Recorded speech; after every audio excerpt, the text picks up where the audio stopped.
Hey guys, I just want to do a quick video on AMC. Um, Today was kind of just a nothing day, and it was hard to watch. I'm holding some calls. I've got plenty of shares, but it's just been difficult to kind of wade through this, and especially since we've been kind of anticipating some kind of move really since right about in here at this $36 mark. We were really thinking that the stock was gonna give us some kind of a double W or a double bottom, triple bottom, and then move up. And this whole part of the fractal has just been difficult to stomach. And I'm glad that I've had some previous experience in the market where I bought into a bunch of stocks when I first started trading several years ago, and I sold those at a loss because I just simply I wanted quick money. And I think a lot of people, we've all made quick money in the stock market, and it can be just very addictive. There's a lot of endorphins and hormones that get released when you make quick money in the stock market.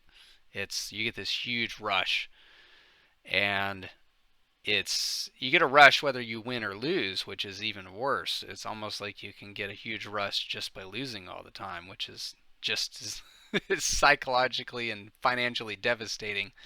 But it acts a little bit like drugs. You get a high and a low, and that's just it's just the way that it works. But I'll leave that at that.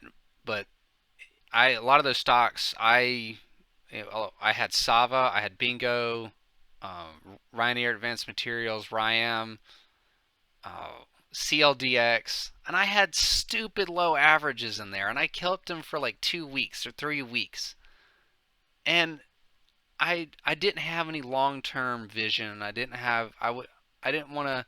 I just wanted to keep trading because I had a new opportunity to make more money, and my emotions got the better of me in all those situations because all those stocks did really well. I had a $4.50 average in RYAM. I had a $2.50 average in RYAM, $3 average. Then I had a 2.50 average and then an $8 average in Sava. This is way before it ran up to $144. I would have made a killing off of that compared to what I'd put in. I had Bingo at 50 and 80 cents. I had AVGR. Uh, I had a bunch of other stocks when it was just pennies. And I, I'll just say it again. I did not have the foresight to know that the stock market is really it's really about the buy and hold game. Those guys are hard to beat because they can beat out all of this BS stupid movements, and then they can hold for the longer term. Like, what if you'd only held Apple in here, or just in this zone? Oh, it's not doing much. I'm gonna get out. I've held it for a month and a half. I mean, then the thing just blows up. That was the story of my life all the time. Just I would buy stuff and it wouldn't do nothing for a couple weeks, and then I sell for a loss. And I was the reason that these algorithms are written this way and the stock market functions this way is so that I became the washing machine for the big boys, so that I would buy high and sell low, and they could cover their shares, their short position with my shares, and then I would just rinse and repeat, and it's a never-ending cycle. And I'll tell you why the Wall Street is so upset about all this now. At this point, they're upset is because everything is built around retail buying and selling quick, and not beating the average. At probably most of us selling at a loss at some point, whether it's on options or on shares. Everything's built around that. And if I even saw a story a while ago. They were like, hey, these brokers that do payment for order flow, what are they going to do when people just buy and hold? and there's not as much order flow. Well, they have to change their business model because everything's built around order flow, which means that you have to have high volume of orders. And I'm not crapping on day trading or anything like that. There's people that are really good at it, and that's great. But they might get a quick move up or down or something like that. But I would have always made better money by just buying and holding. And I would have had some that tanked out and did poorly. But that's just part of the game. And at this point in AMC, I'm here to see it to the end of the road. Regardless if it's boom or bust. I'm sank in, and I know how to trade enough at this point that I'll just write options off of my shares if I have to, and try to recover some losses that way if I need to do that. One thing I will go over real quick, and it's been kind of on my mind for the past couple of days, is the January options chain is loaded, and everybody knows that. But I've been watching the volume and the of these options within the January 21 options chain. It has been exploding, especially the open interest, which the open interest is a number of contracts held. Somebody is holding and buying these contracts. Okay, that's very important, because if you're a guy that's going to short a stock, the only way to hedge against your short position on a stock that has derivatives or options enabled is with calls. I mean, there's other things I guess you could do. You could use some, write put, sell puts or something against it, I guess, which is kind of, I don't know why you'd do that. But because you don't really want to own the stock. You don't want to own anything. The mindset of the short sellers, there's no reason to own anything. But that's the problem now, is we own it all. But I believe that this options chain for January 21 of 2022 is the hedge fund, the shorting hedge fund's parachute, which means I believe that they will, if they're going to do a price increase, they would logically want to do it before January 21st, and it's just to save their butts. They will get out with the t-shirt on their back, but that will be it. Because they obviously over-leveraged, way over-leveraged on their short position. I mean, we'll talk like massively over-leveraged. The risk assessment or the risk management department was probably not involved when these decisions were made to short these stocks the way that they were shorted. I'll put it that way. But the way that they would try to get out with a little bit of a gain and to manage the liquidity as the strike price goes up, they have to manage liquidity against the short position, and they will use it as the calls go in the money. All of that will change. Okay, so I want you to think about, as the 30s go in the money, the 35s, the 40s, the 45s, the 50s, as those shares go into the money, or those calls go in the money, they begin behaving more and more like shares, and then that will give them a giant hedge as the stock moves up.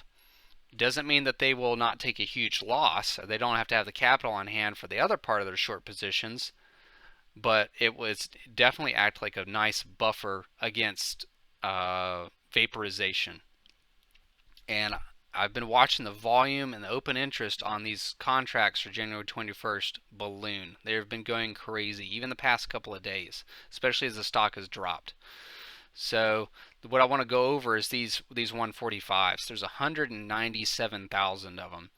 And I remember even months ago when there was 150,000. So, and at one point these were leaps. Like last January, these were leaps at one point. So it's important to note that these have been out there for a while, but the volume wasn't heavy on them until last fall of 2021. There was not a lot of heavy volume on them. But the basic math on, if they purchase 145, oh man, blew it up. Let's calls all.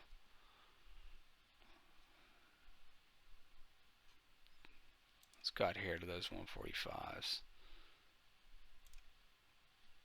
Here we go. Okay. I just did some basic math. If we take the January 21st 145s, we go up to around $180 on January. Uh,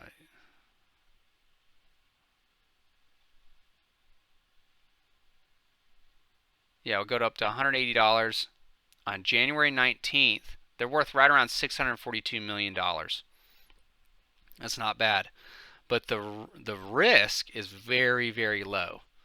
I mean, it was only $640,000. I mean, to go from $640,000 to 640 million is not terrible.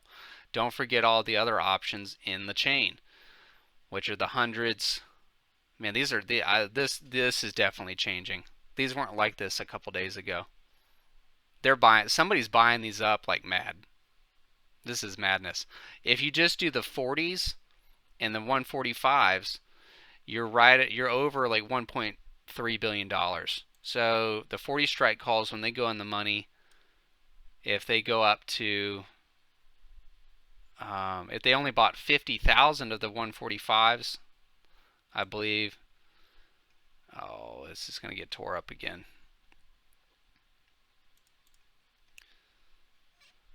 Yeah, it's going to tear it up. Either way, I'll just leave it at that. There are enough options in the January 21 options chain to cover them. If they go past that, I'm not saying that they won't. I'm just saying that logically, if they go past January 21st and let all of those expire out of the money, there are not enough options in the later part of January, February, March, April, May, June contracts to cover them on the upside. Or they would be too expensive. They would have to go and find some more. They would have to pay for leaps or something, and there's not a lot of volume on those. So it's my opinion that they are in fact using this area in here to delay and gear up to go long. And that's what this double bottom is here. The algorithms have already switched. Okay? That's what this double touch is here. This whole movement is they're switching from short, because they get up in here, they short all the way down, and then they go long. And this is two separate opportunities where they'll just kind of come up here a little bit, and then it'll double touch, and then they're preparing to go long. That's just my conviction. Doesn't mean that's what's going to happen. And this is not financial advice. I'm not a financial advisor. But if I was a hedge fund that had really shorted a stock and I had a cheap way out, which was using those 145 strike calls to cover me on the way up, along with all the other rest of the January options chain, I would want to do it before the 21st. Even though I would never want to do it, because I would, I'm going to lose a ton of money on my short position, my over leveraged short position on the way up. Either way, guys, let me know what you guys think. I'm not going to be disappointed if it goes past that. Yeah, I've got a bunch of this 145 strikes, but I didn't pay a lot for them. I just saw the reward for buying those, and I figured it was worth I bought a few of them.